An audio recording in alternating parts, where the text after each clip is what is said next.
Onda Magazine presenta. ¿Qué onda, Houston? Early voting is underway ahead of the May 26 elections here in Harris County. And to tell you everything you need to know to make your voice heard at the polls is our Harris County Clerk, Teneshia Hudspeth. Thank you so much for being here. Thank you for having me. I'm glad to always be with Onda. And what better topic to talk about but voting, right? Exactly. Yes. And I know some people might want to know what are some of the differences in their ballots when it comes to a runoff ballot and the one that they saw in March primary ballot. Can you tell us what they can expect to see? Absolutely. Well, the first thing voters need to know is every election cycle is different. Every even year, there is something called a primary season. And during that primary season, the two major political parties of the state of Texas, the Democratic and Republican Party, run their primary elections of candidates to figure out who will be the nominees for the November election.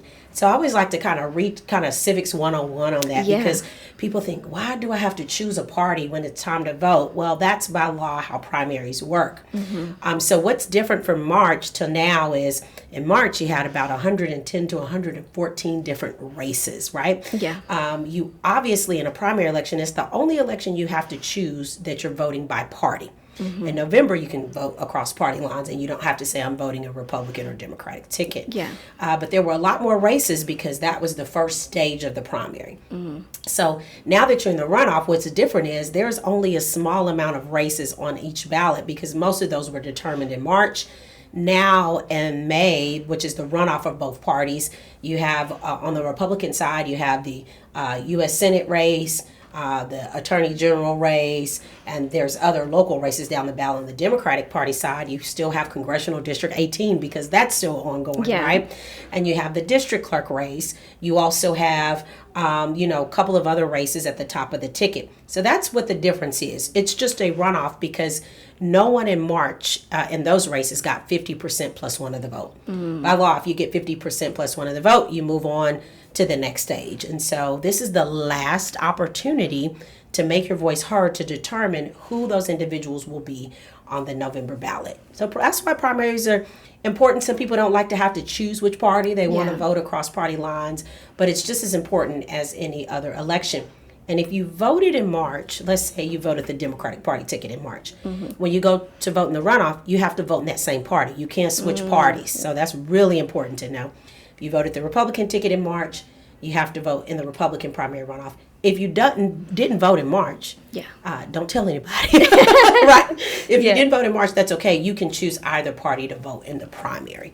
Awesome. No, that's some really good information to know. And what are some of the important dates that people should know ahead of the May 26th I think that's perfect. So May 26th is election day for the primary runoffs, but there's always an early voting period. Yeah. In this case, there's only 1 week. So early voting begins May 18th and ends May 22nd, which is a Friday. Yeah. And in Harris County, you can vote absolutely anywhere. That means at any vote center around the county. You don't have to just choose near your home or in your district. So voting starts at 7 a.m., closes at 7 p.m. So May 22nd is the last day to vote early. Yeah.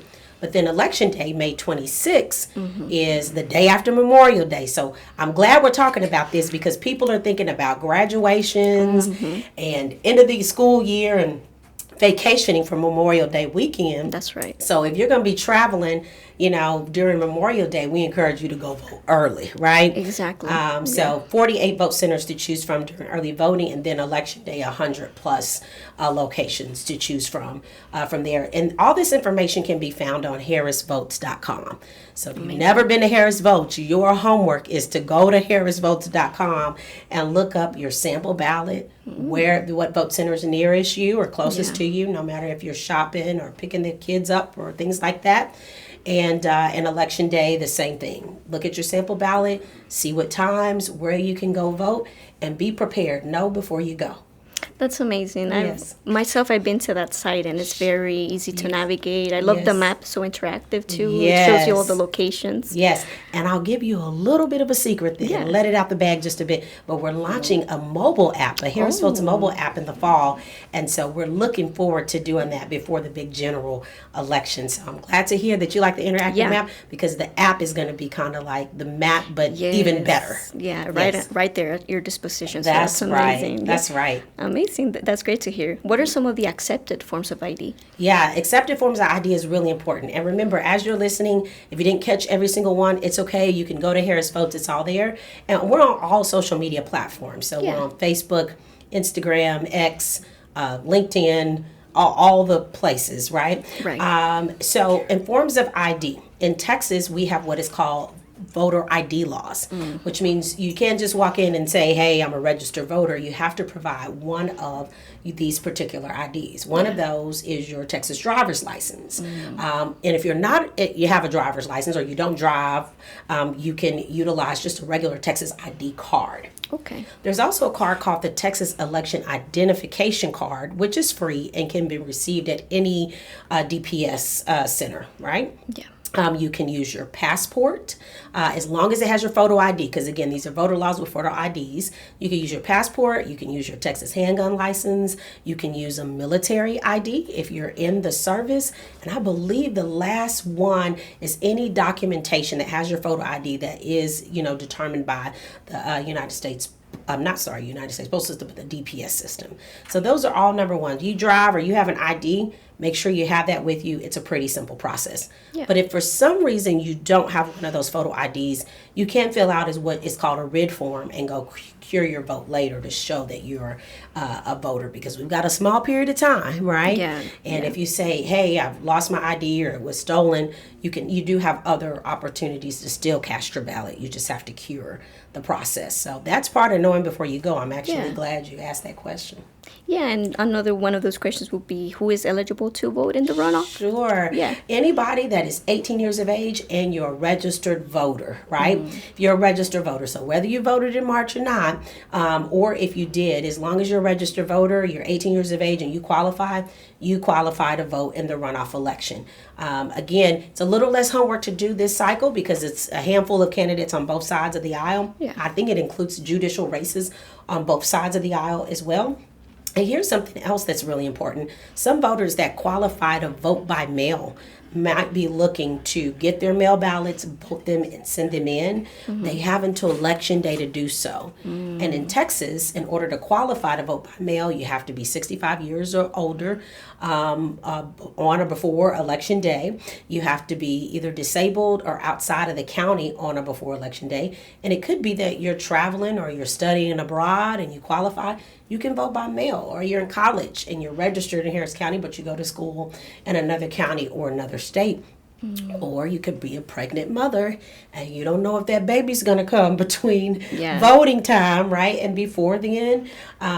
Part of being sick, we still have COVID going around, things of that nature. Yeah. You can vote curbside, but you can also qualify to vote by mail. And the last one, if you're confined in jail, but you're not convicted. We're very, very close. I think the ballot by mail deadline to apply has already passed. So if you hadn't already applied then you're kind of in that window of time. But that is one method of voting in Harris County, by mail, early in person, and the last one, election day. Awesome, and I know a lot of elections, especially the presidential ones, they get a lot of hype. But I know every election, like you say, is important, right? Tell us a little bit about how does runoff elections, the results, how do they shape our local leadership and those issues that affect people in Harris County? Well, I think you said it. Every election is important. It really, truly is, right? When you think about what we call as midterm year, it's right after the presidential election. Everybody was hyper-focused on who's going to be the next president, the VP, and there's a lot of attention and money being funneled into those campaigns. Yeah. But then when you get to the next even year, which is midterm, this is where you're voting for all your local state officials, all the way down to even your county clerk. And these are the elected officials that impact the state of Texas, your county and cities most closely. And so when we talk about how important your vote is, it's even more important for midterm years, because those local elected officials are going to be handling the issues that meet you at your doorstep before anyone else is. Texas determines their taxpayers and their interest rates and how they handle homestead. I think everybody understands money, right? Yeah. And so when you think about that aspect, your mayor, your county leadership, they're all making decisions on your everyday life. And so every election is important because everything from your school board, to your entities or your MUDs. They're all important because they impact you directly. They impact your family members. They impact your everyday way of life. And so I know there's not as much attention on midterm years, but this midterm I think is very different for multiple reasons. Our country is in a very interesting place. If I might say, it's quite divisive. All you have to do is open up your phone and look on social media. Yeah. And this midterm election is really going to show what the people care about, right? Yeah. How are they going to hold elected officials accountable, right? Those who are doing, things that people agree with or versus they don't. I believe that what we're going to see this November is presidential turnout because of what's happening from our federal level all the way down to the local level. So if you're listening, that means you have to start thinking about how you're not only going to just vote in November, but how you're going to be a part of the process. I know we're talking about the runoffs and how they impact November, but what's different about this election cycle is what's going on in our country. People need to make their voices heard, and they need to be a part of the process. Yes, thank you for encouraging that. Yes. And, as we get ready to close out the interview, I want to ask you if you have any tips for first-time voters or maybe people who have, limited English. Is there any support for people who might be ESL, for example? Yes. Well, tips for voting, I have tons. Yeah. How many do you want? No, I'm just kidding. But for ESL voters or for voters that have need language support, what you should know is in Harris County, the ballot is translated in Spanish, Vietnamese, and Chinese. That means every document that we post, whether it's online or whether it is in a voting center, you can vote in those particular languages based on the diversity of this county. And Spanish is the second language in Texas, right? Yeah. And really is becoming universal across the United States of America. So you can vote on the ballot with that language. Also, when you go to every vote center required by law, there is a Spanish, Vietnamese, and Chinese translator at the voting booth that can support you and help you. Now, they don't tell you how to vote, but they can help you go through your process. Voters can also bring family members or friends that they trust, as long as it's not their employer, right? Because there are laws that are grounded around that. They can bring in a daughter, son, someone to help them as well. If they're feeling a little intimidated, sometimes first-time voters, it can be overwhelming, right? Yeah. While we are a world that uses our cell phones for everything, the voting process is different. Coming in, qualifying, providing your ID, going through the process, making sure you know everything. And we have the longest ballot in Harris County. So when you get to November, that's going to be a lot of races and you want to be educated. So those are just some of the ways that our office supports voters. One thing is we're a partner with Onda, right? Every single election cycle, we are making sure that we're working with you all to have the resources and tools to support and give that information over to your voters. And I think Onda is a great platform where voters, specifically voters that speak Spanish, are able to get the information from a trusted source, right? Yeah. So I think that's really important. So we partner with many different individuals in the community, and then we have a community outreach team of individuals, some of which speak Spanish and go and do specific things in the community for Spanish language voters. So all those things are very important to myself as county clerk and to the work that we do in this community.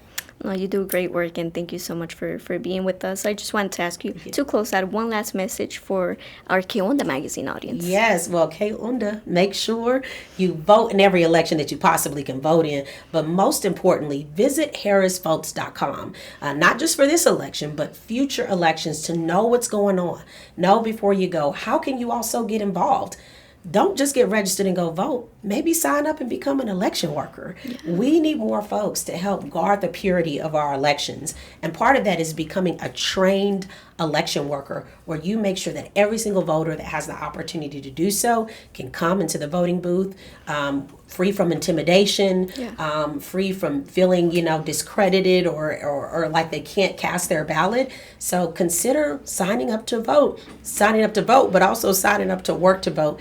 And you can apply to be an election worker on Harris Votes. And also, you're paid for it. So it's not completely just a civic duty. Yeah. You do get paid for the time that you put in for it. Oh, that's amazing. That's great information that you brought here. Thank you so much for being with us. Thank you for having me. I hope you have me back before November. We will. We definitely will. And remember, you can vote early through May 22nd, and don't miss Election Day on May 26th. May 26th. Right? So still enjoy Memorial Day, but make sure you're up and ready to go. Amazing. Thank you so much, Harris County Clerk. Thank you. Thank you. Bye bye, hasta luego. Hasta luego. ¿Qué Onda Magazine? Presentó.